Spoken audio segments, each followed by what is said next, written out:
2 hétben téli vegyvédelmi szakkiképzést hajtott végre, és ennek az záró mozzanatát látjuk most itt egy szakharcászati gyakorlat keretén belül. Más szervező munkát jelent egy téli mentesítésre történő felkészülés.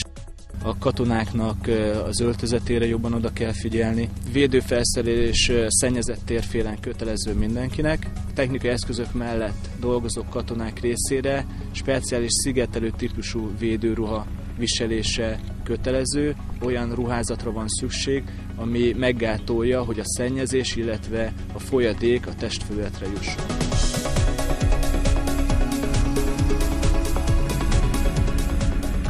Most körülbelül mintegy 100 fővel vagyunk itt kint. A BT-jeink a gyakorlatilag különböző pontjain útvonalfelderítést, illetve vegyi sugárfigyelő őrstelepítést hajtanak végre. A legnagyobb probléma itt az időjárás, tehát a hideg, mivel itt gondolni kell arra, hogy a különböző mentesítő oldataink más hőmérsékleten dolgoznak, és ezért lényegesen több időt vesz igénybe a mentesítés.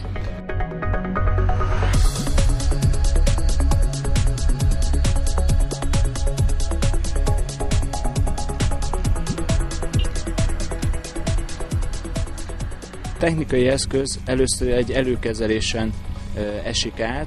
Ez azt jelenti, hogy a főbb szennyező források, például sár kerül eltávolításra a technikai eszköz felületéről.